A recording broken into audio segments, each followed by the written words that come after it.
एक बार जरा सोचकर देखिए, एक ऐसा आदमी जिसके दिमाग में हर टाइम 24 घंटे आइडियाज घूमते रहते हैं और वो उनके पीछे पागलों की तरह भागता रहता है।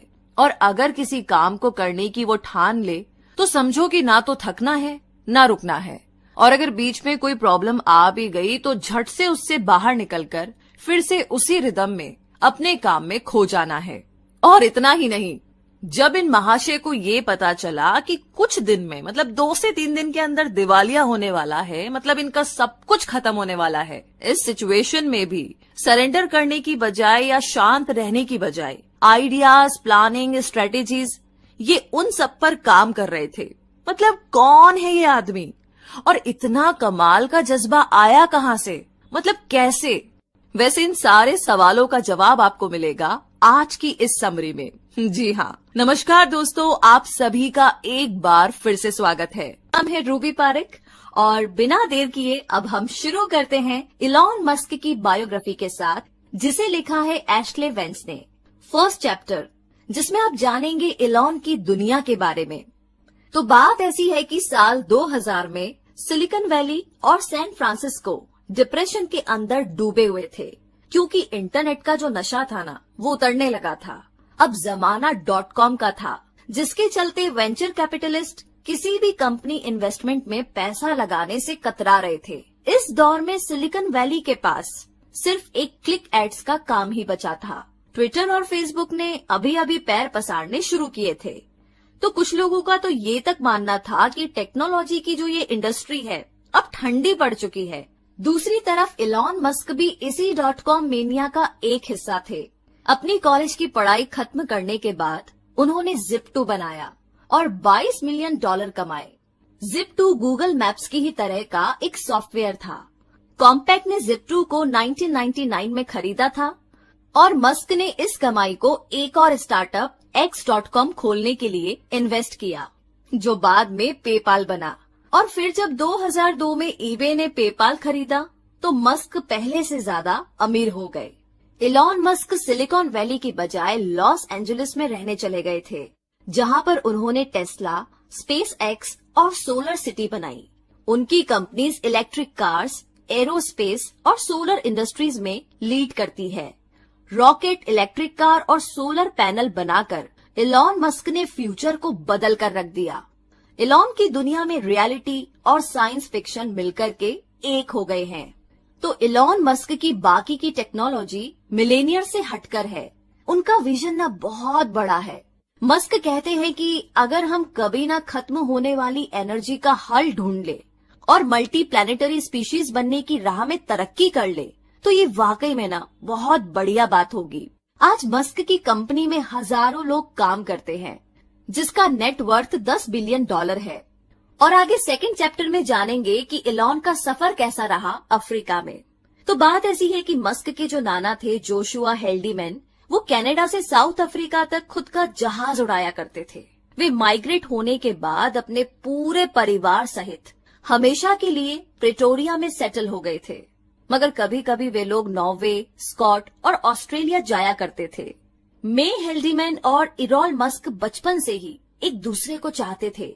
जब वो बहुत बड़े हुए तो दोनों ने शादी कर ली और उसके बाद जल्द ही इलॉन का जन्म हुआ। तो इलॉन मस्क 28 जून 1971 यानी कि 1971 में पैदा हुए थे। उनके पिता इरॉल मस्क एक सक्सेसफुल इंजीनियर थे और वहीं उनकी माँ एक डाइटिशियन थी। इलॉन के अलावा उनके 2 बच्चे और थे, किम्बल और टोस्का। इलॉन अभी सिर्फ 5 साल के ही थे जब उनकी काबिलियत दिखाई देने लगी थी। वो घंटों किताबों में डूबे रहते। The Lord of the Rings और the Hitchhiker's Guide to Galaxy उनकी फेवरेट किताबें थी। उनके पास एनसाइक्लोपीडिया के 2 बड़े सेट रखे थे, जिन्हें वो तब पढ़ते थे जब पढ़ने के लिए किताबें खत्म हो जाती थी। मस्क की फैमिली एक हैप्पी फैमिली थी। प्रेटोरिया में उनके पास बहुत बड़ा घर था। लेकिन जब इलॉन 8 साल के हुए तो उनके माँ बाप का तलाक हो गया था। वो और उनके भाई किम्बल अपने पिता के साथ रहने लगे। उनके पिता खुश मिजाज यानी कि हैप्पी पर्सन नहीं थे, इसीलिए इलॉन को कभी भी अपना बचपन खुशहाल नहीं लगा। इलॉन जब 10 साल के थे तब उन्होंने पहली बार कंप्यूटर देखा और वो इसे देख करके इतना ज्यादा हैरान हुए कि उन्होंने अपने पिता से अपने लिए एक कंप्यूटर खरीदने की जिद की। और जब उनके पिता उनके लिए कंप्यूटर लेकर आए तो पूरे 3 दिनों में इलॉन ने बेसिक प्रोग्रामिंग सीख ली। इलॉन अपने भाई किम्बल और कजन पीटर, लैंडन और रस रिवे के बहुत करीब थे। वो उनके साथ मिलकर के होममेड रॉकेट और एक्सप्लोसिव बनाया करते थे। उन सबको एक साथ लंबी ट्रेन ट्रिप्स पर जाना और डंजीनियंस और ड्रैगन्स खेलना भी बहुत पसंद था। पर जब इलॉन स्कूल जाने लगे तो वहाँ पर उनका एक्सपीरियंस कुछ डिफरेंट था। स्कूल में उन्हें अक्सर बुली किया जाता था। एक बार तो उनके साथ ऐसा दर्दनाक हादसा हुआ जिससे उन्हें गहरा सदमा लगा। इलॉन सीढ़ियों पर बैठे हुए कुछ खा रहे थे जब एक लड़के ने उन्हें पीछे से सर पर लात मारी और एक जोर का धक्का दिया। इस धक्के से इलॉन सीढ़ियों से गिर पड़े। इसके बाद उस लड़के ने उन पर मुक्कों की बरसात शुरू कर दी। उन्हें इतनी चोट आई कि तुरंत उन्हें अस्पताल ले जाना पड़ा। खून से वो लथपथ हो गए और अब उन्हें पूरी तरह से ठीक होने में पूरा 1 हफ्ता लगा और उसके बाद ही वो स्कूल जाने लायक हुए। तो पूरे 4 सालों तक इलॉन उसी खौफ के साए में जीते रहे। स्कूल का वो बदमाश गैंग बेवजह ही इलॉन को हर वक्त परेशान किया करता था। आखिरकार उन्हें अपना स्कूल बदलना पड़ा। जब इलॉन 17 साल के हुए तो उन्होंने साउथ अफ्रीका को छोड़ने का मन बना लिया। उन्हें लगता था कि अमेरिका में उन्हें अपने लिए बेहतर मौके मिल सकते हैं। साथ ही उन्हें सिलिकॉन वैली भी पसंद थी। तो जब उनके परिवार को कनाडा की सिटीजनशिप मिली तो इलॉन को निकल भागने का एक मौका मिल गया था। तो इसी के साथ 3rd चैप्टर में हम जानेंगे इलॉन का सफर कनाडा में कैसा रहा। कनाडा में अपने शुरुआती दिनों में इलॉन मस्क को काफी मुश्किलों का सामना करना पड़ा। जब वो घर से कनाडा जाने के लिए निकले तो उनके पास वहाँ पर रहने का कोई ठिकाना नहीं था। उन्होंने वहाँ पर अपने कुछ रिश्तेदारों को खोजा और किसी तरीके से रहने का बंदोबस्त कर लिया। अपना 18वां जन्मदिन उन्होंने कुछ पड़ोसियों और रिश्तेदारों के साथ में मनाया जिन्हें वो ठीक से जानते तक नहीं थे। तो इस दौरान मस्क ने कुछ और जॉब्स भी की, जैसे कि सब्जियां वगैरह ले आना और लकड़ियां काटना। तो थोड़े टाइम बाद उनके भाई किम्बल भी उनके पास कनाडा में आ गए। अब साल 1989 यानी कि 1989 में मस्क ने क्वींस यूनिवर्सिटी ओंटारियो में दाखिला लिया, जहां पर उनकी मुलाकात अपनी पहली पत्नी जस्टिन विल्सन से हुई। पहली डेट के लिए जस्टिन ने उन्हें बहुत तरसाया था, मगर मस्क भी कम जिद्दी नहीं थे। जस्टिन ने बाद में कहा कि इलॉन किसी को भी अपना दीवाना बना सकते हैं। वैसे आगे कॉलेज की पढ़ाई ने मस्क की जिंदगी में बहुत से बदलाव लाए और वो अभी भी स्पेस और एनर्जी की बातें किया करते थे, जिसका उनके क्लासमेट अक्सर मजाक उड़ाया करते थे। मस्क उन लोगों से मिले जिनसे उनके विचार मिलते थे। अपने खाली टाइम में वो कंप्यूटर ठीक किया करते, जिससे कि उनकी कुछ एक्स्ट्रा इनकम हो जाती। वो अपने क्लासमेट्स को स्पेयर पार्ट्स भी बेचा करते थे। तो इसी तरीके से 2 साल बाद मस्क को स्कॉलरशिप मिली। उन्होंने यूनिवर्सिटी ऑफ पेंसिल्वेनिया से अपनी पढ़ाई जारी रखी। वहाँ पर उन्होंने इकोनॉमिक्स और फिजिक्स दोनों की पढ़ाई की। पेंसिल्वेनिया यूनिवर्सिटी में मस्क लंच के दौरान अपने दोस्तों से फिजिक्स पर डिस्कशन किया करते। उन्होंने और उनके खास दोस्त ने मिलकर एक घर किराए पर लिया। इस घर में वे वाइल्ड पार्टीज रखते और जो लोग पार्टी में आते उनसे $5 पर हेड के हिसाब से पैसा वसूलते। मस्क अपनी क्लास के लिए कई दिलचस्प बिजनेस आइडियाज भी सोचा करते। उनका ऐसा ही एक आइडिया था, the importance of being solar, यानी कि सोलर पावर की इम्पोर्टेंस। उन्होंने दावा किया कि आने वाले टाइम में सोलर पावर टेक्नोलॉजी के फील्ड में तेजी आएगी और बड़े बड़े सोलर प्लांट सिस्टम लगाए जाएंगे। उन्होंने सोलर सेल्स और ऐसे कंपाउंड के बारे में बताया जो कि पावर को ज्यादा से ज्यादा बढ़ा सकते हैं।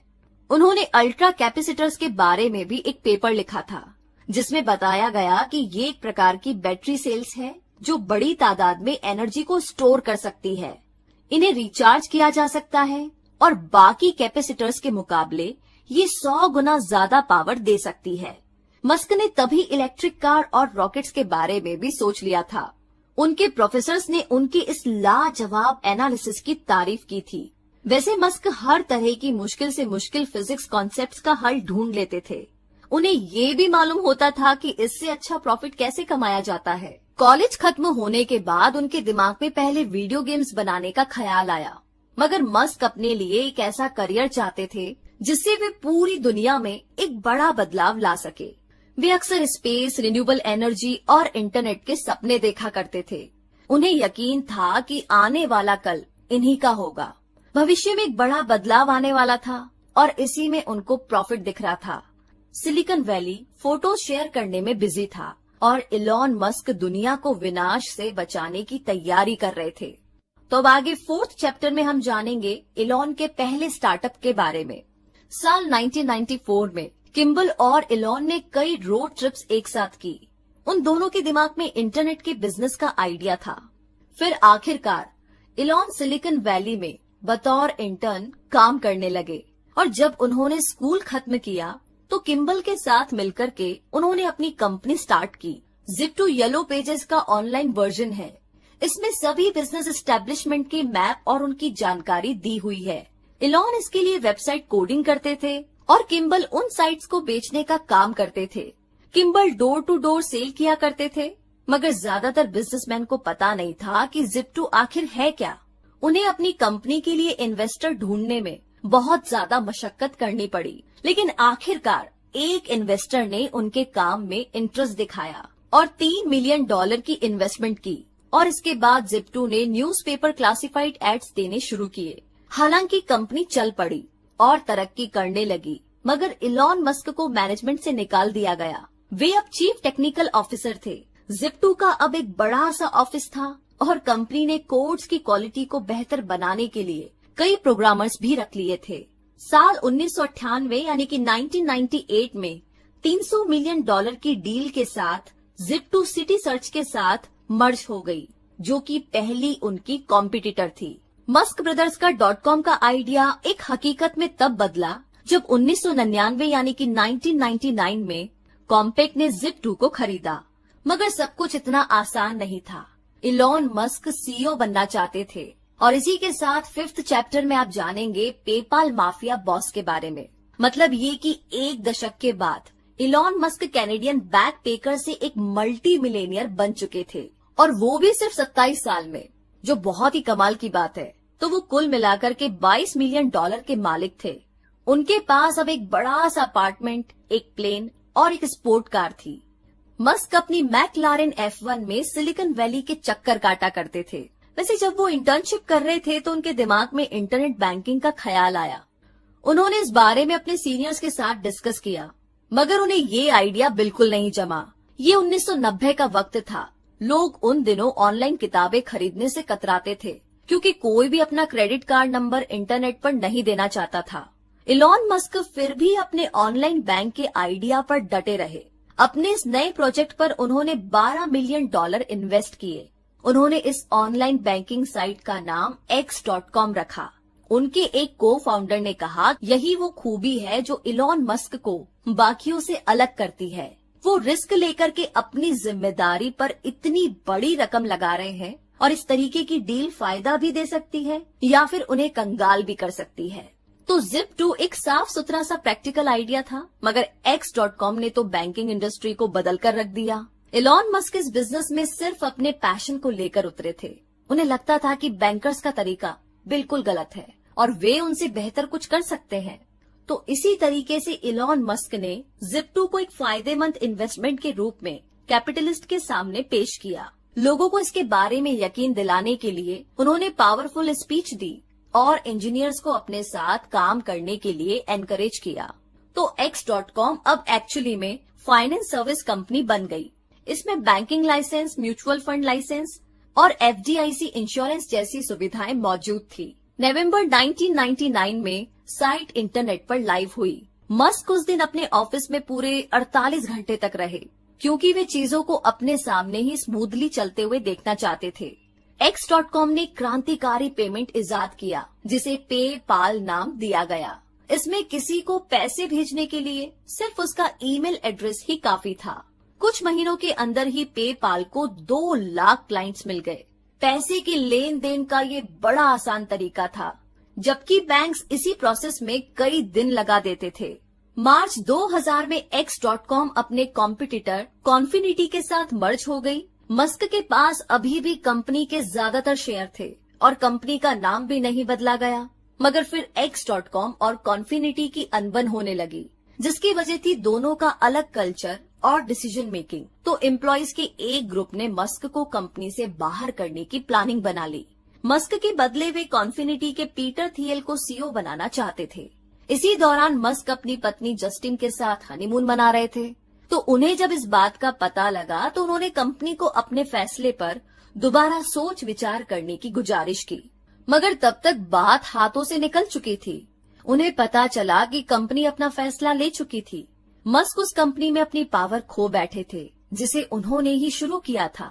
जून 2001 में X.com पेपाल के नाम से रीब्रांड की गई। कंपनी एडवाइजर के तौर पर मस्क की नौकरी सिक्योर थी।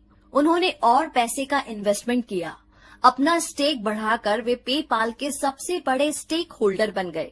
इस वक्त तक उनका .com का बुखार अब उतरने लगा था। बाकी टेक्नोलॉजीज कंपनीज बेचने की जल्दीबाजी में लगी थी। आगे मस्क ने बोर्ड को ऑफर्स ठुकराने के लिए मना लिया था। पेपाल का एनुअल रेवेन्यू बढ़कर के $240 मिलियन हो चुका था।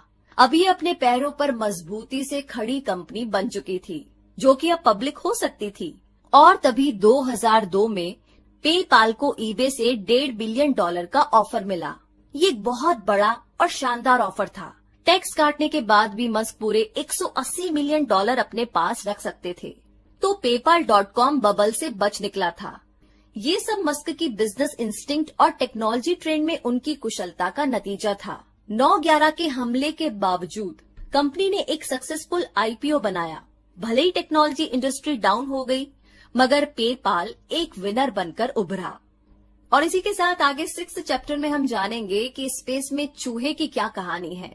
मतलब ये कि जून 2001 में इलॉन मस्क जब अपने 30वें साल में थे, तो वे और उनकी पत्नी सिलिकॉन वैली को छोड़कर लॉस एंजलिस में शिफ्ट हो गए। उनका बनाया पेपाल एक सफल प्रोजेक्ट रहा था, तो अब वो अपने सपने स्पेस ट्रैवल और रॉकेट शिप्स पर ध्यान दे सकते थे। और इसके लिए लॉस एंजलिस से बढ़कर के कोई और बढ़िया जगह हो ही नहीं सकती थी, क्योंकि वहाँ का मौसम एरोनॉटिक्स के लिहाज से काफी अच्छा था। मस्क ने अपने जैसे ही कुछ लोग ढूंढ लिए। उन्होंने मार्स सोसाइटी नाम का एक ग्रुप भी ज्वाइन कर लिया था, जो मार्स पर जीवन की संभावना तलाश रहा था। ट्रांस लाइफ नाम से इस ग्रुप का एक प्रोजेक्ट भी था। ये एक कैप्सूल के आकार का बनने वाला था, जो कि अर्थ के चक्कर लगाए, और इसके क्रू मेंबर्स चूहे बनने वाले थे। मस्क ने $5 लाख मार्स सोसाइटी और इसके प्रोजेक्ट के लिए दिए। उन्होंने सुझाव रखा कि ट्रांसलाइफ मिशन को मार्स तक ही एक्सटेंड करना चाहिए। एक दिन इलॉन मस्क नासा की वेबसाइट ब्राउज कर रहे थे, तो उन्हें बड़ी गहरी निराशा हुई, क्योंकि मार्स एक्सप्लोरेशन का कहीं पर भी कोई भी एग्जैक्ट शेड्यूल या पुख्ता प्लान नहीं दिया गया था। तो इलॉन ने एरोस्पेस पर कई किताबें पढ़ी। उन्होंने रॉकेट शिप को प्लान करने के लिए टैलेंटेड इंजीनियर्स को अपने साथ काम पर रखा। उन्होंने कम बजट वाले रॉकेट्स का परफॉर्मेंस स्टडी किया, और उस टाइम के रॉकेट सिर्फ रशियन बनाते थे। बोइंग और लॉकहीड बहुत ज्यादा महंगे थे और बड़े से बड़े सैटेलाइट्स उठा सकते थे। तो मस्क का आइडिया था कि कुछ सस्ते रॉकेट्स बनाए जाए, जो कि रिसर्च और कमर्शियल इस्तेमाल के लायक हो। तो जब ईबे ने पेपाल खरीदा था, तो मस्क ने स्टील से $100 मिलियन की कमाई की थी। उन्होंने ये सारा पैसा मार्स के लिए रॉकेट शिप बनाने में लगा दिया। आगे जून 2002 में स्पेस एक्सप्लोरेशन टेक्नोलॉजी बनाई गई। इसमें इलॉन के साथ मार्स सोसाइटी के मेंबर और लॉस एंजलिस के वो सारे लोग जुड़े जो कि स्पेस एंथुजियास्टिक थे। स्पेस एक्स को लेकर के इलॉन बहुत एक्साइटेड थे। हालांकि इस दौरान उनके परिवार में एक बहुत ही दुखद घटना घट गई। उनकी पत्नी जस्टिन ने एक बेटे को जन्म दिया था, जिसका नाम नेवेडा एलेक्जेंडर मस्क रखा गया था। लेकिन 10 दिन के अंदर ही वो बच्चा चल बसा। अब हुआ यूं कि एक रात इलॉन और जस्टिन ने बच्चे को बिस्तर पर सुलाया। नेवेडा गहरी नींद में पीठ के बल सो गया था। जब कुछ देर के बाद उसके पेरेंट्स उसे देखने गए, तो उन्होंने पाया कि उसकी सांसें नहीं चल रही थी। डॉक्टर्स इसे सडन इन्फेंट डेथ सिंड्रोम कहते हैं। तो जब तक पैरामेडिक्स बुलाए गए, तब तक दिमागी रूप से बच्चे की मौत हो चुकी थी। उसके दिमाग में ऑक्सीजन की सप्लाई नहीं पहुंच पाई थी। उसे 3 दिन तक लाइफ सपोर्ट पर रखा गया। बच्चा जब मरा तो जस्टिन ने उसे अपनी बाहों में पकड़ रखा था। वो बुरी तरह से रो रही थी, मगर इलॉन मस्क ने कहा कि वो इस बारे में कुछ नहीं कहना चाहते हैं। जस्टिन को लगता था कि ये इलॉन मस्क का डिफेंस मैकेनिज्म का तरीका है, जिसे उन्होंने बचपन से ही सीख लिया था। जस्टिन ने कहा कि इलॉन सदमे में नहीं रह सकते, उनकी फितरत ही हमेशा आगे बढ़ने की है और मुझे लगता है कि यही उनके सरवाइव करने का तरीका है।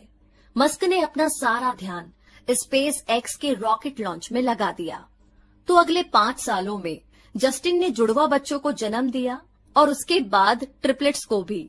तो मस्क ने कहा कि मैं इस बात पर यकीन नहीं रखता कि मुझे बहुत ही दुखद घटनाओं के बारे में बात करनी चाहिए, क्योंकि ये किसी भी तरीके से हमारे फ्यूचर को नहीं सुधारती।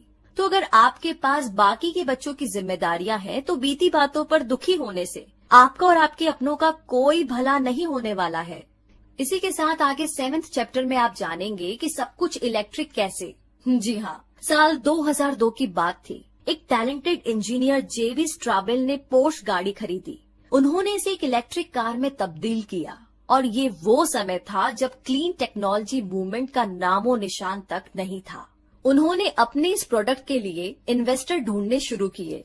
महीने पर महीने बीत गए, मगर हर बार स्ट्राबेल रिजेक्ट होते रहे। आखिर में वे इलॉन मस्क से मिले। तो इलॉन को इलेक्ट्रिक कार का आइडिया काफी बढ़िया लगा। उन्होंने खुद के बनाए बैटरी और एनर्जी स्टोरेज का थॉट रखा। वो तुरंत ही स्ट्राबेल को फंड देने के लिए राजी हो गए और उनकी ये पार्टनरशिप सालों साल तक चली। और इस दौरान कई और लोग भी थे जो कि बिजनेस पार्टनर थे और इलेक्ट्रिक कार बनाना चाह रहे थे। इनमें से ही 2 लोग थे, मार्टिन एबरहार्ट और नॉर्थन कैलिफोर्निया के मार्क टारपेनिंग। तो जुलाई 2003 में उन्होंने टेस्ला मोटर्स की नींव रखी। ये कंपनी निकोलास टेस्ला के नाम पर रखी गई थी, जो कि इलेक्ट्रिक मोटर के इन्वेंटर थे। एबरहार्ट और टारपेनिंग ने अपनी कंपनी लॉस एंजलिस में मस्क को ऑफर की। तो वे तीनों ही अमेरिका की तेल की समस्या को खत्म करना चाहते थे और इलॉन मस्क तो वैसे भी हमेशा से ही क्लीन और सस्टेनेबल एनर्जी के फेवर में थे। तो इस तरीके से टेस्ला शुरू हुई और इलॉन मस्क उसके चेयरमैन और सबसे बड़े शेयर होल्डर बने। जल्द ही जेवी स्ट्राबेल भी उनकी कंपनी में शामिल हो गए और इस तरीके से स्टीम को पता चला कि बड़ी बड़ी कंपनीज वाकई में अब कारें नहीं बनाती। BMW अपनी कारों के पार्ट्स बाहर बनवाते हैं, कंपनी केवल लोकल मार्केटिंग, सेल्स और फाइनल असेंबली संभालती है। तो वो दिन अब लद चुके थे जब फोर्ड मोटर्स रॉ मटेरियल से कारें बनाया करती थी। तो टेस्ला मोटर्स अपने यहाँ पर बनने वाली हर इलेक्ट्रिक कार को ढांचे से लेकर के फाइनल तक खुद ही तैयार करना चाहते थे। तो इलॉन मस्क और उनके इंजीनियर्स की टीम ने प्रोटोटाइप के तौर पर रॉडस्टर बनाई। हालांकि इस प्रोसेस में टाइम, एफर्ट और पैसा बहुत लगता था। तो जब टेस्ला ने अपना अगला प्रोडक्ट तैयार किया, तो ठीक उसी टाइम इलॉन मस्क दिवालिया होने की कगार पर पहुंच चुके थे। और इसी के साथ आगे 8वें चैप्टर में आप जानेंगे पेन, सफरिंग और सर्वाइवल के बारे में। तो इलॉन मस्क पेपाल बनाकर पहले ही बहुत मशहूर हो चुके थे। प्रेस उनके बारे में छापना पसंद करती थी। लोग इस अजीब से नाम वाले मल्टी मिलेनियर के बारे में और जानना चाहते थे।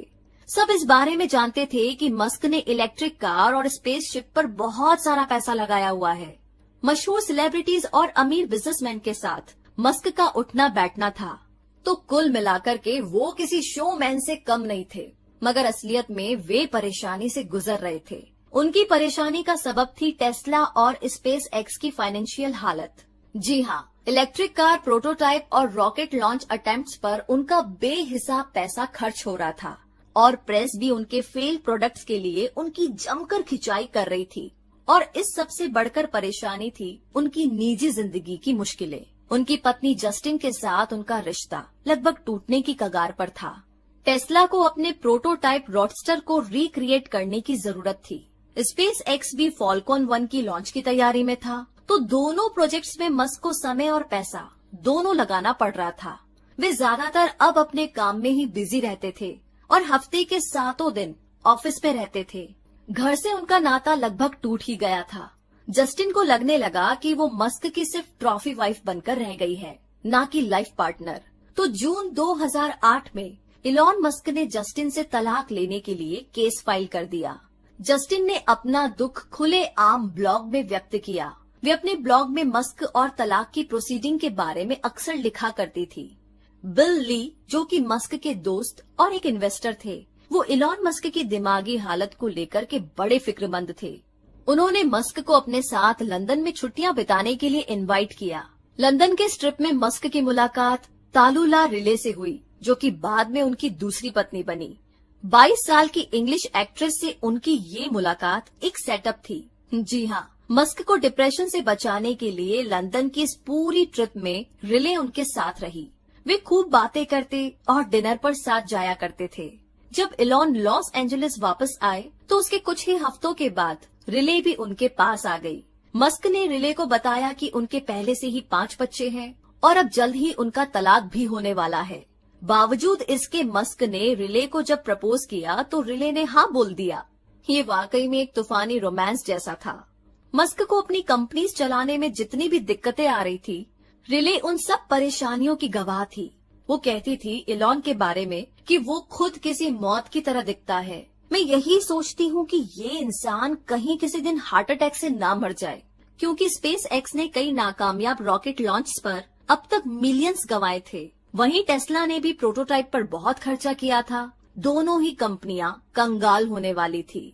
इलॉन मस्क को अपनी कीमती मैकलारेन F1 बेचनी पड़ी, जिस पर उन्हें बहुत नाज था। साल 2008 के आखिर में उन्होंने अपने इन्वेस्टर दोस्तों से स्पेस एक्स और टेस्ला को फंड करने की गुजारिश की। उनकी कंपनी के कुछ एम्प्लॉइज ने इस मुश्किल वक्त में उनका साथ देने के लिए पैसे की पेशकश भी की। इतना ही नहीं, इलॉन मस्क को हर हफ्ते सैलरी देने के लिए पाई पाई जोड़नी पड़ रही थी। तभी इस दौरान नासा कोई कॉन्ट्रैक्टर ढूंढ रहा था जो उसे इंटरनेशनल स्पेस स्टेशन की रीसप्लाई कर सके। मस्क ने इस कॉन्ट्रैक्ट के लिए एड़ी चोटी का जोर लगा दिया ताकि ये स्पेस एक्स को मिल जाए। जहाँ तक टेस्ला की बात थी, उन्होंने और फंडिंग के लिए इन्वेस्टर से बात की। उन्होंने अपना बचा कुचा पैसा भी इसके लिए लगा दिया। और तो और सोलर सिटी के अपने कुछ स्टॉक्स भी बेच डाले। किस्मत से 23 दिसंबर 2008 में नासा ने खुलासा किया कि उसने अपने ISS प्रोजेक्ट के लिए स्पेस एक्स को चुन लिया है। एजेंसी कुल 12 फ्लाइट्स के लिए उन्हें $1.6 बिलियन दे रही थी। उस वक्त इलॉन मस्क किम्बल के साथ कोलोराडो में छुट्टियां बिताने गए हुए थे। जैसे ही ट्रांजैक्शन का प्रोसेस शुरू हुआ तो इलॉन खुशी से रो पड़े। इलॉन मस्क खाली हाथ अमेरिका में आए थे। उन्होंने अपना एक बच्चा खोया था और उनका तलाक लोगों के लिए मनोरंजन का साधन बना था। वे अपनी सभी कंपनी से हाथ धोने की कगार पर थे और उनकी पूरी जिंदगी की मेहनत पानी में मिलने जा रही थी। लेकिन इलॉन मस्क बहादुरी के साथ इस दुख भरे दौर से निकलकर बाहर आए। जैसा कि उनके एक दोस्त का कहना था कि जो उसके साथ 2008 में हुआ, कोई और होता तो शायद झेल नहीं पाता। मगर इलॉन मस्क ने न सिर्फ इसे सहा, बल्कि वे मेहनत करते रहे और अपने इरादों पर डटे रहे। और अब आगे चलते हैं चैप्टर नंबर 9 की तरफ, जहां पर अपनी जिंदगी में इतना सब कुछ झेलने के बाद उनकी मिसाइल, जिसका नाम फाल्कन 9 था, स्पेस तक पहुंचने में आखिरकार कामयाब रही। ये अलग अलग देशों और कंपनीज के लिए सैटेलाइट लेकर के स्पेस में जाता था।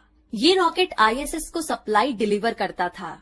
फाल्कन 1 के बाद से ही मस्क ने परफेक्ट रॉकेट शिप बनाने में काफी पैसे खर्च किए थे। सालों तक उनके इंजीनियर्स ने कोशिश की, मगर हर बार फेल होते रहे। आज स्पेस एक्स महीने में एक रॉकेट लॉन्च करता है। अपने लोकल और इंटरनेशनल कॉम्पिटिटर्स को पछाड़कर ये मैदान में डटा हुआ है। बाकी कंपनीज बाहर से मंगाई गई सप्लाईज पर निर्भर रहती है, लेकिन स्पेस एक्स पूरा रॉकेट खुद ही तैयार करता है। इसके अलावा एरोनॉटिक्स इंडस्ट्री में उनकी रॉकेट कीमत भी काफी कम है। इलॉन मस्क और उनकी इंजीनियर्स की टीम हमेशा ही स्पेस एक्स को और बेहतर बनाने के लिए नए तरीकों की तलाश में रहते हैं। उनके बनाए रॉकेट रीयूजेबल हैं, वे धरती पर लौट सकते हैं। इंजीनियर्स ने उन्हें ऐसा बनाया है कि वो खुद ब खुद वापस लॉन्च पैड पर लौट आते हैं। स्पेस एक्स इतना सक्सेसफुल इसलिए है क्योंकि मस्क बहुत मेहनत करते हैं और छोटी से छोटी चीज पर भी ना उनका पूरा ध्यान रहता है।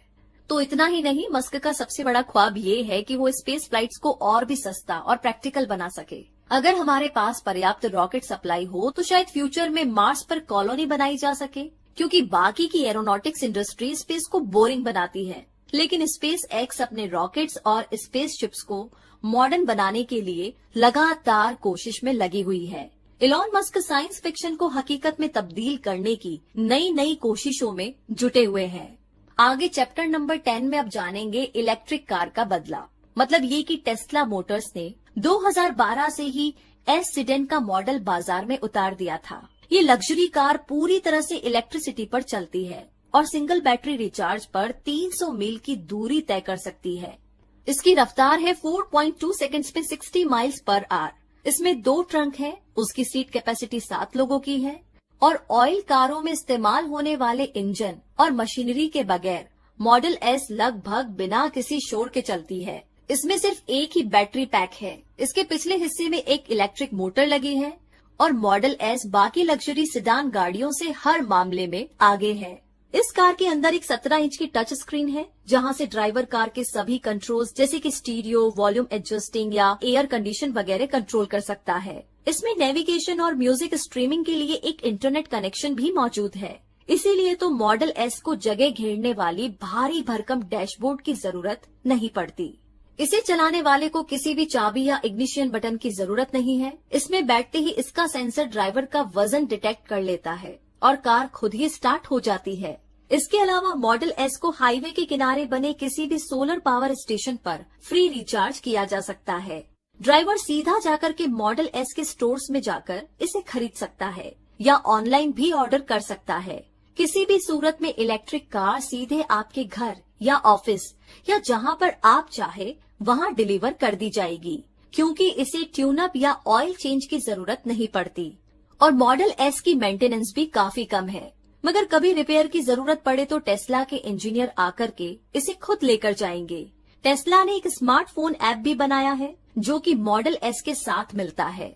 इससे आप अपनी गाड़ी की लोकेशन का पता लगा सकते हैं। इसमें सॉफ्टवेयर अपडेट करके जैसे कि फास्टर रिचार्ज, टेस्ला ने इलेक्ट्रिक कार को लगभग एक गैजेट ही बना दिया है। जैसा कि इसके पहले खरीदारों में से एक का कहना है कि इसने ट्रांसपोर्टेशन को पूरी तरीके से बदल दिया। ये पहियों पर रखा एक कंप्यूटर है। और इसी के साथ अब चैप्टर नंबर 11 यानी कि आखिरी चैप्टर में आप जानेंगे इलॉन मस्क की यूनिफाइड थ्योरी के बारे में। यानी कि राइव ब्रदर्स अपने कजन इलॉन मस्क के साथ साउथ अफ्रीका में पले बड़े थे। .com बबल के आने से पहले उन्होंने एवरड्रीम नाम से एक सॉफ्टवेयर कंपनी खोली थी। ये भाई अब कोई नया वेंचर ढूंढ रहे थे। मस्क ने उन्हें सलाह दी कि उन्हें सोलर एनर्जी के फील्ड में कुछ करना चाहिए। उस टाइम तक सोलर पैनल खरीदकर इंस्टॉल करना ग्राहकों के लिए काफी मुश्किल काम था और इस बात की भी कोई गारंटी नहीं थी कि घर की छतों पर लगे सोलर पैनल को पर्याप्त सूरज की रोशनी मिलेगी। तो राइव भाइयों ने 2006 में सोलर सिटी की शुरुआत की। कंपनी के पास ऐसा सॉफ्टवेयर था जिससे पता चल सकता था कि सोलर एनर्जी सोर्स किसी भी जगह के लिए कंपैटिबल है कि नहीं। सोलर पैनल इंस्टॉल करने के लिए सोलर सिटी के पास एम्प्लॉइज की एक टीम भी थी। इसके अलावा पैनल्स को मंथली फिक्स रेट के हिसाब से किराए पर लिया जा सकता था। तो मस्क इस सोलर सिटी के सबसे बड़े शेयर होल्डर थे, जिनके पास कंपनी का 30% हिस्सा था। 6 साल के बाद सोलर सिटी यूएस की सबसे बड़ी सोलर इंस्टॉलर बन गई। घरेलू इंस्टॉलेशन से शुरुआत करके ये अपनी सर्विसेज अब बड़ी बड़ी कंपनीज जैसे कि वॉलमार्ट और इंटेल आदि को देते थे। साल 2012 में सोलर सिटी एक पब्लिक कंपनी बन गई और 2014 में इसकी नेट वर्थ $7 बिलियन तक पहुंच चुकी थी। मस्क ने देखा कि सिर्फ घंटे भर की सोलर एनर्जी से दुनिया की पूरी एनर्जी डिमांड 1 साल तक पूरी की जा सकती है। इसका तरीका ये था कि बैटरी पैक्स को चार्ज रखा जाए, जिन्हें रात के समय और बिजली जाने पर इस्तेमाल किया जा सके। इसके साथ ही बेहतर क्वालिटी के सोलर सेल्स का इस्तेमाल करके सूरज की रोशनी को एनर्जी में बदला जाना चाहिए। साल 2014 में उन्होंने ये सब मुमकिन करके दिखाया। 3 कंपनीज ने अलग अलग फील्ड्स में अपनी शुरुआत बहुत ही मामूली तरीके से की। तब इन्हें कोई भी नहीं जानता था, मगर ये मस्क की कड़ी मेहनत और लगन का ही फल था कि ये तीनों ही कंपनियां अपने अपने फील्ड्स में बेहतरीन साबित हुई। साल 2025 में टेस्ला की बनाई 6 गाड़ियां मार्केट में आ जाएगी। आने वाले समय में सोलर सिटी एक बहुत बड़ी यूटिलिटी कंपनी बन जाएगी। फ्यूचर में स्पेस एक्स वीकली फ्लाइट से हर हफ्ते कार्गो और इंसानों को स्पेस पे भेज सकते हैं। इसकी रीयूजेबल रॉकेट्स मून का चक्कर काटकर धरती पर वापस ठीक उसी लोकेशन पर लौट आया करेंगे जहां से लॉन्च हुए थे। और मून के बाद स्पेस एक्स की अगली मंजिल होगी मार्स। जी हाँ, इलॉन मस्क की यूनिफाइड फील्ड थ्योरी ये है कि उनकी सभी कंपनीज एक दूसरे से रिलेटेड है। उनकी company solar city electric car को रिचार्ज करने के लिए सोलर पैनल प्रोवाइड करती है, टेस्ला बैटरी पैक्स प्रोड्यूस करती है जिन्हें सोलर सिटी बेचती है। स्पेस एक्स और टेस्ला अपने प्रोडक्ट्स के डिजाइन और मैन्युफैक्चर पर नॉलेज शेयर करती है।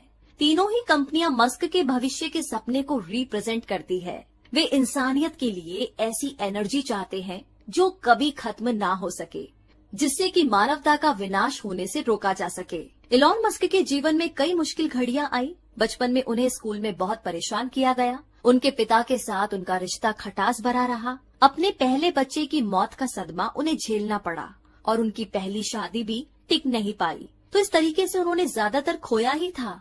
उनकी कंपनी बर्बाद होते होते बची थी। प्रेस उनकी निजी जिंदगी और नाकामी को लेकर हमेशा उन्हें बदनाम करता रहा, लेकिन इन सब के बावजूद इलॉन मस्क ने हार कभी नहीं मानी। वो अपने रास्ते पर चलते रहे और अपने सपने को पूरा करने की कोशिश में लगे रहे। इलॉन मस्क वीकेंड्स पर भी काम करते थे और यही वो अपने एम्प्लॉयज से भी चाहते थे। एक ऐसा समय भी आया जब वो तलाक के बाद जस्टिन के साथ साउथ अफ्रीका घूमने गए। वहाँ उन्हें मलेरिया हो गया और उन्हें 10 दिन तक आईसीयू में रहना पड़ा था। इस बारे में मस्क ने कहा कि मैं मरते मरते बचा हूँ। छुट्टियों के बारे में मेरा यही विचार है कि छुट्टियां जानलेवा हो सकती है।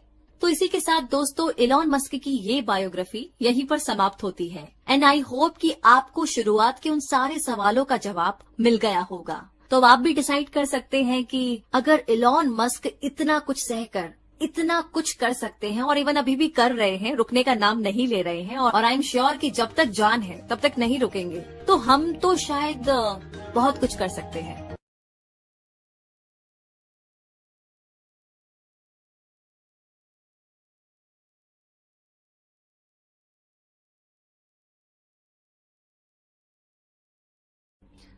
एक बार जरा सोचकर देखिए, एक ऐसा आदमी जिसके दिमाग में हर टाइम 24 घंटे आइडियाज घूमते रहते हैं और वो उनके पीछे पागलों की तरह भागता रहता है, और अगर किसी काम को करने की वो ठान ले तो समझो कि ना तो थकना है ना रुकना है, और अगर बीच में कोई प्रॉब्लम आ भी गई तो झट से उससे बाहर निकलकर फिर से उसी रिदम में अपने काम में खो जाना है। और इतना ही नहीं, जब इन महाशय को ये पता चला कि कुछ दिन में, मतलब 2 से 3 दिन के अंदर दिवालिया होने वाला है, मतलब इनका सब कुछ खत्म होने वाला है, इस सिचुएशन में भी सरेंडर करने की बजाय या शांत रहने की बजाय आइडियाज, प्लानिंग, स्ट्रेटेजीज, ये उन सब पर काम कर रहे थे। मतलब कौन है ये आदमी और इतना कमाल का जज्बा आया कहां से, मतलब कैसे? वैसे इन सारे सवालों का जवाब आपको मिलेगा आज की इस समरी में। जी हाँ, नमस्कार दोस्तों, आप सभी का एक बार फिर से स्वागत है। नाम है रूबी पारिक और बिना देर किए अब हम शुरू करते हैं इलॉन मस्क की बायोग्राफी के साथ, जिसे लिखा है एशले वेंस ने।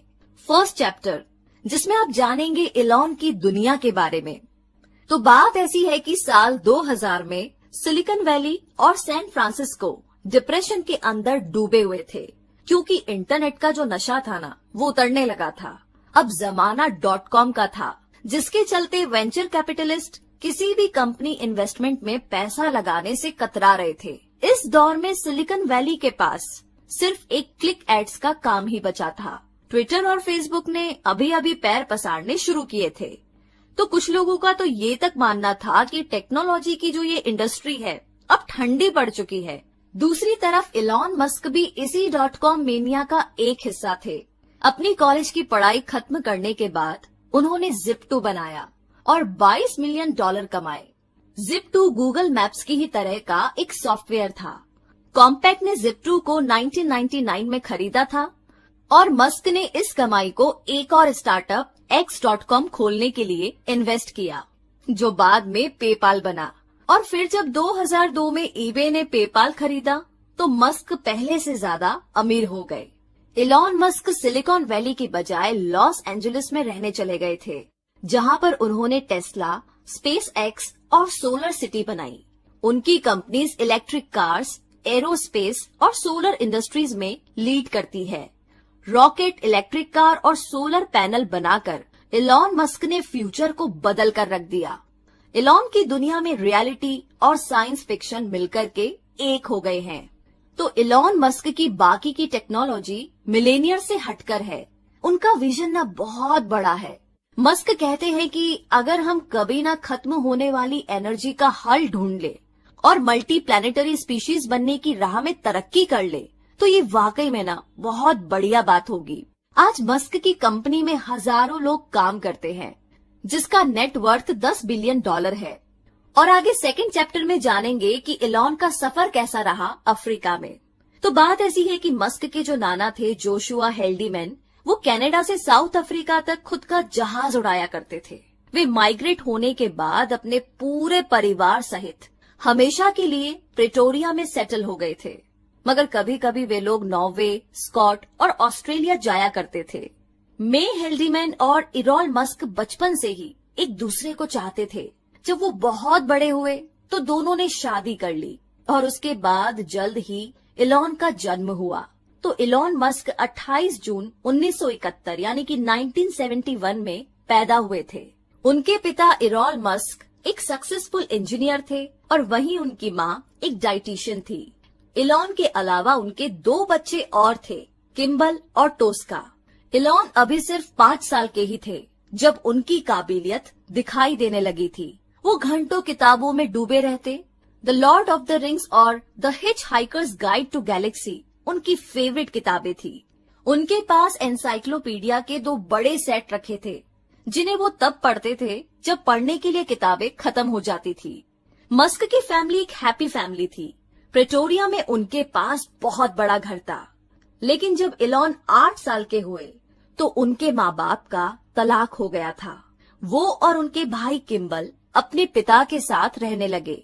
उनके पिता खुश मिजाज यानी कि हैप्पी पर्सन नहीं थे, इसीलिए इलॉन को कभी भी अपना बचपन खुशहाल नहीं लगा।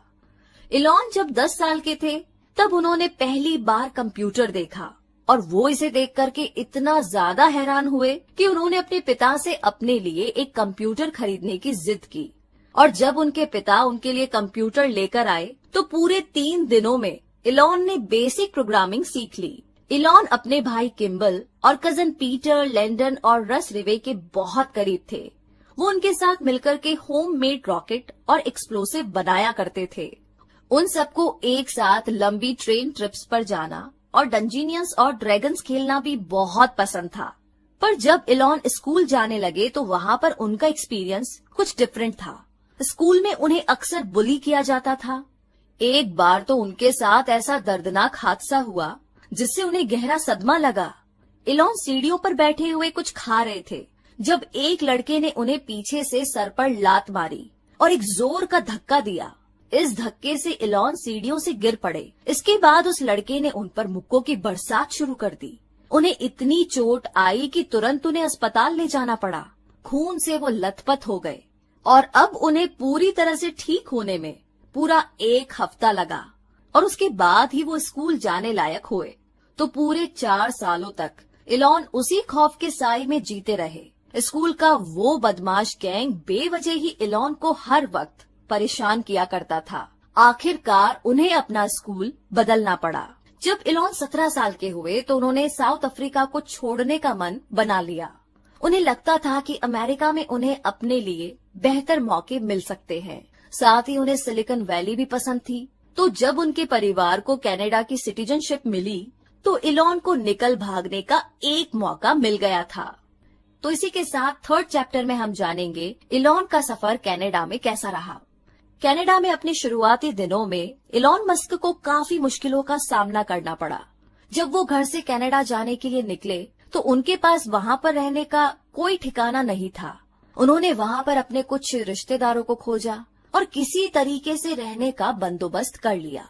अपना 18वां जन्मदिन उन्होंने कुछ पड़ोसियों और रिश्तेदारों के साथ में मनाया, जिन्हें वो ठीक से जानते तक नहीं थे। तो इस दौरान मस्क ने कुछ और जॉब्स भी की, जैसे कि सब्जियां वगैरह ले आना और लकड़ियां काटना। तो थोड़े टाइम बाद उनके भाई किम्बल भी उनके पास कनाडा में आ गए। अब साल 1989 यानी कि 1989 में मस्क ने क्वींस यूनिवर्सिटी ओंटारियो में दाखिला लिया, जहां पर उनकी मुलाकात अपनी पहली पत्नी जस्टिन विल्सन से हुई। पहली डेट के लिए जस्टिन ने उन्हें बहुत तरसाया था, मगर मस्क भी कम जिद्दी नहीं थे। जस्टिन ने बाद में कहा कि इलॉन किसी को भी अपना दीवाना बना सकते हैं। वैसे आगे कॉलेज की पढ़ाई ने मस्क की जिंदगी में बहुत से बदलाव लाए और वो अभी भी स्पेस और एनर्जी की बातें किया करते थे, जिसका उनके क्लासमेट अक्सर मजाक उड़ाया करते थे। मस्क उन लोगों से मिले जिनसे उनके विचार मिलते थे। अपने खाली टाइम में वो कंप्यूटर ठीक किया करते, जिससे कि उनकी कुछ एक्स्ट्रा इनकम हो जाती। वो अपने क्लासमेट्स को स्पेयर पार्ट्स भी बेचा करते थे। तो इसी तरीके से 2 साल बाद मस्क को स्कॉलरशिप मिली। उन्होंने यूनिवर्सिटी ऑफ पेंसिल्वेनिया से अपनी पढ़ाई जारी रखी। वहां पर उन्होंने इकोनॉमिक्स और फिजिक्स दोनों की पढ़ाई की। पेंसिल्वेनिया यूनिवर्सिटी में मस्क लंच के दौरान अपने दोस्तों से फिजिक्स पर डिस्कशन किया करते। उन्होंने और उनके खास दोस्त ने मिलकर एक घर किराए पर लिया। इस घर में वे वाइल्ड पार्टीज रखते और जो लोग पार्टी में आते उनसे $5 पर हेड के हिसाब से पैसा वसूलते। मस्क अपनी क्लास के लिए कई दिलचस्प बिजनेस आइडियाज भी सोचा करते। उनका ऐसा ही एक आइडिया था, the importance of being solar, यानी कि सोलर पावर की इम्पोर्टेंस। उन्होंने दावा किया कि आने वाले टाइम में सोलर पावर टेक्नोलॉजी के फील्ड में तेजी आएगी और बड़े बड़े सोलर प्लांट सिस्टम लगाए जाएंगे। उन्होंने सोलर सेल्स और ऐसे कंपाउंड के बारे में बताया जो कि पावर को ज्यादा से ज्यादा बढ़ा सकते हैं। उन्होंने अल्ट्रा कैपेसिटर्स के बारे में भी एक पेपर लिखा था, जिसमें बताया गया कि ये एक प्रकार की बैटरी सेल्स है जो बड़ी तादाद में एनर्जी को स्टोर कर सकती है। इन्हें रिचार्ज किया जा सकता है और बाकी कैपेसिटर्स के मुकाबले ये 100 गुना ज्यादा पावर दे सकती है। मस्क ने तभी इलेक्ट्रिक कार और रॉकेट्स के बारे में भी सोच लिया था। उनके प्रोफेसर्स ने उनकी इस लाजवाब एनालिसिस की तारीफ की थी। वैसे मस्क हर तरह की मुश्किल से मुश्किल फिजिक्स कॉन्सेप्ट्स का हल ढूंढ लेते थे। उन्हें ये भी मालूम होता था कि इससे अच्छा प्रॉफिट कैसे कमाया जाता है। कॉलेज खत्म होने के बाद उनके दिमाग में पहले वीडियो गेम्स बनाने का ख्याल आया, मगर मस्क अपने लिए एक ऐसा करियर चाहते थे जिससे वे पूरी दुनिया में एक बड़ा बदलाव ला सके। वे अक्सर स्पेस, रिन्यूएबल एनर्जी और इंटरनेट के सपने देखा करते थे। उन्हें यकीन था कि आने वाला कल इन्हीं का होगा। भविष्य में एक बड़ा बदलाव आने वाला था और इसी में उनको प्रॉफिट दिख रहा था। सिलिकॉन वैली फोटो शेयर करने में बिजी था और इलॉन मस्क दुनिया को विनाश से बचाने की तैयारी कर रहे थे। तो अब आगे 4th चैप्टर में हम जानेंगे इलॉन के पहले स्टार्टअप के बारे में। साल 1994 में किम्बल और इलॉन ने कई रोड ट्रिप्स एक साथ की। उन दोनों के दिमाग में इंटरनेट के बिजनेस का आइडिया था। फिर आखिरकार इलॉन सिलिकॉन वैली में बतौर इंटर्न काम करने लगे और जब उन्होंने स्कूल खत्म किया तो किम्बल के साथ मिलकर के उन्होंने अपनी कंपनी स्टार्ट की। Zip2 येलो पेजेस का ऑनलाइन वर्जन है। इसमें सभी बिजनेस एस्टेब्लिशमेंट के मैप और उनकी जानकारी दी हुई है।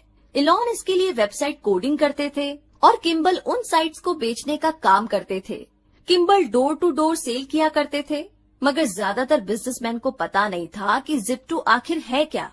उन्हें अपनी कंपनी के लिए इन्वेस्टर ढूंढने में बहुत ज्यादा मशक्कत करनी पड़ी, लेकिन आखिरकार एक इन्वेस्टर ने उनके काम में इंटरेस्ट दिखाया और $3 मिलियन की इन्वेस्टमेंट की और इसके बाद Zip2 ने न्यूज़पेपर क्लासिफाइड एड्स देने शुरू किए।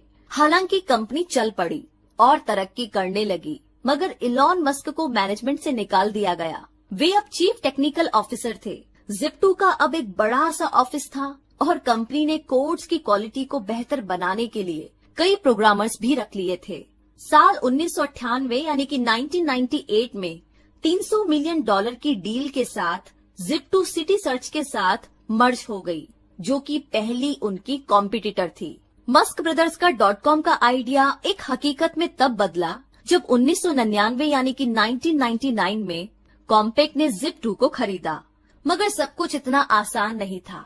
इलॉन मस्क सीईओ बनना चाहते थे और इसी के साथ 5th चैप्टर में आप जानेंगे पेपाल माफिया बॉस के बारे में। मतलब ये कि एक दशक के बाद Elon Musk Canadian back picker से एक मल्टी मिलेनियर बन चुके थे और वो भी सिर्फ 27 साल में, जो बहुत ही कमाल की बात है। तो वो कुल मिलाकर के $22 मिलियन के मालिक थे।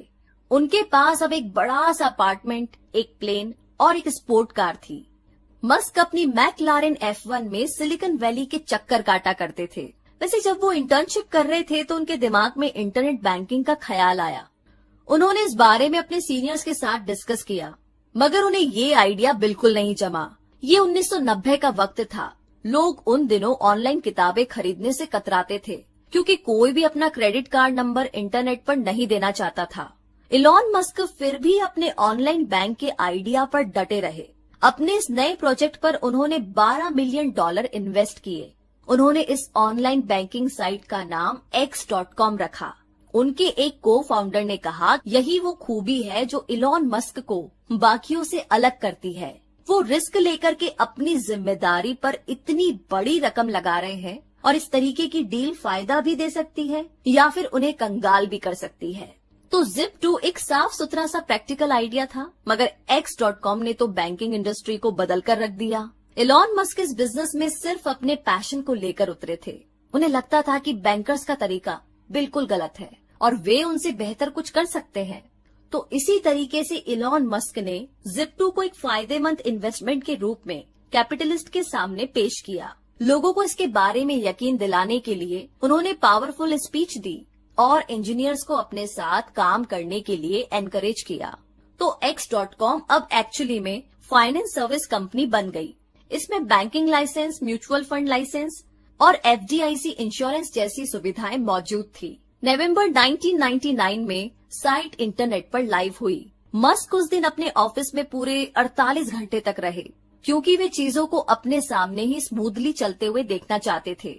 X.com ने क्रांतिकारी पेमेंट इजाद किया जिसे पेपाल नाम दिया गया। इसमें किसी को पैसे भेजने के लिए सिर्फ उसका ईमेल एड्रेस ही काफी था। कुछ महीनों के अंदर ही पेपाल को 2 लाख क्लाइंट्स मिल गए। पैसे के लेन देन का ये बड़ा आसान तरीका था, जबकि बैंक्स इसी प्रोसेस में कई दिन लगा देते थे। मार्च 2000 में X.com अपने कॉम्पिटिटर कॉन्फिनिटी के साथ मर्ज हो गई। मस्क के पास अभी भी कंपनी के ज्यादातर शेयर थे और कंपनी का नाम भी नहीं बदला गया। मगर फिर X.com और कॉन्फिनिटी की अनबन होने लगी, जिसकी वजह थी दोनों का अलग कल्चर और डिसीजन मेकिंग। तो एम्प्लॉइज के एक ग्रुप ने मस्क को कंपनी से बाहर करने की प्लानिंग बना ली। मस्क के बदले वे कॉन्फिनिटी के पीटर थियल को CEO बनाना चाहते थे। इसी दौरान मस्क अपनी पत्नी जस्टिन के साथ हनीमून मना रहे थे। तो उन्हें जब इस बात का पता लगा तो उन्होंने कंपनी को अपने फैसले पर दोबारा सोच विचार करने की गुजारिश की। मगर तब तक बात हाथों से निकल चुकी थी। उन्हें पता चला कि कंपनी अपना फैसला ले चुकी थी। मस्क उस कंपनी में अपनी पावर खो बैठे थे जिसे उन्होंने ही शुरू किया था। जून 2001 में X.com पेपाल के नाम से रीब्रांड की गई। कंपनी एडवाइजर के तौर पर मस्क की नौकरी सिक्योर थी। उन्होंने और पैसे का इन्वेस्टमेंट किया। अपना स्टेक बढ़ाकर वे पेपाल के सबसे बड़े स्टेक होल्डर बन गए। इस वक्त तक उनका .com का बुखार अब उतरने लगा था। बाकी टेक्नोलॉजीज कंपनीज बेचने की जल्दीबाजी में लगी थी। आगे मस्क ने बोर्ड को ऑफर्स ठुकराने के लिए मना लिया था। पेपाल का एनुअल रेवेन्यू बढ़कर के $240 मिलियन हो चुका था। अभी अपने पैरों पर मजबूती से खड़ी कंपनी बन चुकी थी, जो कि अब पब्लिक हो सकती थी। और तभी 2002 में पेपाल को ईबे से $1.5 बिलियन का ऑफर मिला। ये एक बहुत बड़ा और शानदार ऑफर था। टैक्स काटने के बाद भी मस्क पूरे $180 मिलियन अपने पास रख सकते थे। तो पेपाल.com बबल से बच निकला था। ये सब मस्क की बिजनेस इंस्टिंक्ट और टेक्नोलॉजी ट्रेंड में उनकी कुशलता का नतीजा था। 9/11 के हमले के बावजूद कंपनी ने एक सक्सेसफुल IPO बनाया। भले ही टेक्नोलॉजी इंडस्ट्री डाउन हो गई, मगर पेपाल एक विनर बनकर उभरा। और इसी के साथ आगे 6th चैप्टर में हम जानेंगे कि स्पेस में चूहे की क्या कहानी है। मतलब ये कि जून 2001 में इलॉन मस्क जब अपने 30वें साल में थे, तो वे और उनकी पत्नी सिलिकॉन वैली को छोड़कर लॉस एंजलिस में शिफ्ट हो गए। उनका बनाया पेपाल एक सफल प्रोजेक्ट रहा था, तो अब वो अपने सपने स्पेस ट्रैवल और रॉकेट शिप्स पर ध्यान दे सकते थे।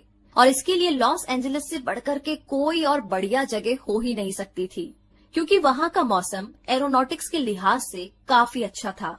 मस्क ने अपने जैसे ही कुछ लोग ढूंढ लिए। उन्होंने मार्स सोसाइटी नाम का एक ग्रुप भी ज्वाइन कर लिया था, जो मार्स पर जीवन की संभावना तलाश रहा था। ट्रांस लाइफ नाम से इस ग्रुप का एक प्रोजेक्ट भी था। ये एक कैप्सूल के आकार का बनने वाला था, जो कि अर्थ के चक्कर लगाए, और इसके क्रू मेंबर्स चूहे बनने वाले थे। मस्क ने $5 लाख मार्स सोसाइटी और इसके प्रोजेक्ट के लिए दिए। उन्होंने सुझाव रखा कि ट्रांसलाइफ मिशन को मार्स तक ही एक्सटेंड करना चाहिए। एक दिन इलॉन मस्क नासा की वेबसाइट ब्राउज कर रहे थे तो उन्हें बड़ी गहरी निराशा हुई, क्योंकि मार्स एक्सप्लोरेशन का कहीं पर भी कोई भी एग्जैक्ट शेड्यूल या पुख्ता प्लान नहीं दिया गया था। तो इलॉन ने एरोस्पेस पर कई किताबें पढ़ी। उन्होंने रॉकेट शिप को प्लान करने के लिए टैलेंटेड इंजीनियर्स को अपने साथ काम पर रखा। उन्होंने कम बजट वाले रॉकेट्स का परफॉर्मेंस स्टडी किया, और उस टाइम के रॉकेट सिर्फ रशियन बनाते थे। बोइंग और लॉकहीड बहुत ज्यादा महंगे थे और बड़े से बड़े सैटेलाइट्स उठा सकते थे। तो मस्क का आइडिया था कि कुछ सस्ते रॉकेट्स बनाए जाए जो कि रिसर्च और कमर्शियल इस्तेमाल के लायक हो। तो जब ईबे ने पेपाल खरीदा था तो मस्क ने स्टील से $100 मिलियन की कमाई की थी। उन्होंने ये सारा पैसा मार्स के लिए रॉकेट शिप बनाने में लगा दिया। आगे जून 2002 में स्पेस एक्सप्लोरेशन टेक्नोलॉजी बनाई गई। इसमें इलॉन के साथ मार्स सोसाइटी के मेंबर और लॉस एंजलिस के वो सारे लोग जुड़े जो कि स्पेस एंथुजियास्टिक थे। स्पेस एक्स को लेकर के इलॉन बहुत एक्साइटेड थे। हालांकि इस दौरान उनके परिवार में एक बहुत ही दुखद घटना घट गई। उनकी पत्नी जस्टिन ने एक बेटे को जन्म दिया था जिसका नाम नेवेडा एलेक्जेंडर मस्क रखा गया था, लेकिन 10 दिन के अंदर ही वो बच्चा चल बसा। अब हुआ यूं कि एक रात इलॉन और जस्टिन ने बच्चे को बिस्तर पर सुलाया। नेवेडा गहरी नींद में पीठ के बल सो गया था। जब कुछ देर के बाद उसके पेरेंट्स उसे देखने गए तो उन्होंने पाया कि उसकी सांसें नहीं चल रही थी।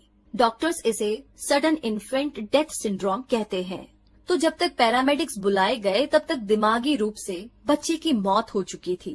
उसके दिमाग में ऑक्सीजन की सप्लाई नहीं पहुंच पाई थी। उसे 3 दिन तक लाइफ सपोर्ट पर रखा गया। बच्चा जब मरा तो जस्टिन ने उसे अपनी बाहों में पकड़ रखा था। वो बुरी तरह से रो रही थी, मगर इलॉन मस्क ने कहा कि वो इस बारे में कुछ नहीं कहना चाहते हैं। जस्टिन को लगता था कि ये इलॉन मस्क का डिफेंस मैकेनिज्म का तरीका है, जिसे उन्होंने बचपन से ही सीख लिया था। जस्टिन ने कहा कि इलॉन सदमे में नहीं रह सकते, उनकी फितरत ही हमेशा आगे बढ़ने की है और मुझे लगता है कि यही उनके सरवाइव करने का तरीका है। मस्क ने अपना सारा ध्यान स्पेस एक्स के रॉकेट लॉन्च में लगा दिया। तो अगले 5 सालों में जस्टिन ने जुड़वा बच्चों को जन्म दिया और उसके बाद ट्रिपलेट्स को भी। तो मस्क ने कहा कि मैं इस बात पर यकीन नहीं रखता कि मुझे बहुत ही दुखद घटनाओं के बारे में बात करनी चाहिए, क्योंकि ये किसी भी तरीके से हमारे फ्यूचर को नहीं सुधारती। तो अगर आपके पास बाकी के बच्चों की जिम्मेदारियां हैं तो बीती बातों पर दुखी होने से आपका और आपके अपनों का कोई भला नहीं होने वाला है। इसी के साथ आगे 7th चैप्टर में आप जानेंगे कि सब कुछ इलेक्ट्रिक कैसे। जी हाँ, साल 2002 की बात थी। एक टैलेंटेड इंजीनियर जेवी स्ट्राबेल ने पोर्श गाड़ी खरीदी।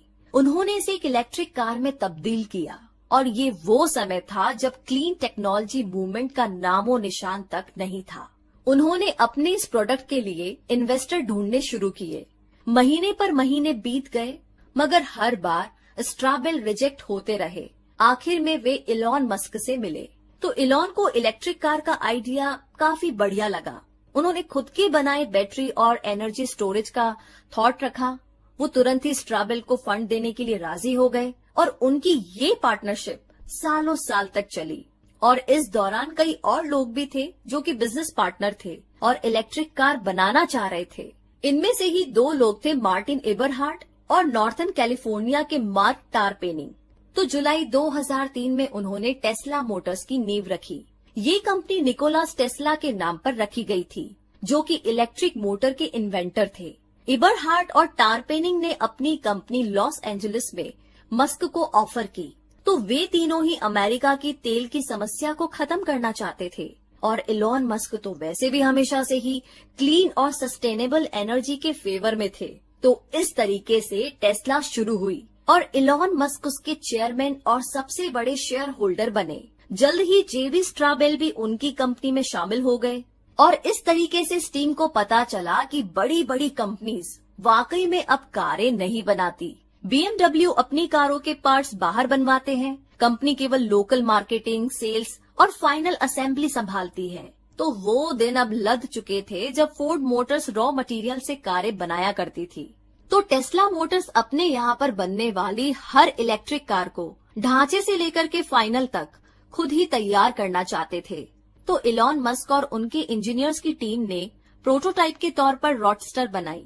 हालांकि इस प्रोसेस में टाइम, एफर्ट और पैसा बहुत लगता था। तो जब टेस्ला ने अपना अगला प्रोडक्ट तैयार किया तो ठीक उसी टाइम इलॉन मस्क दिवालिया होने की कगार पर पहुंच चुके थे। और इसी के साथ आगे 8वें चैप्टर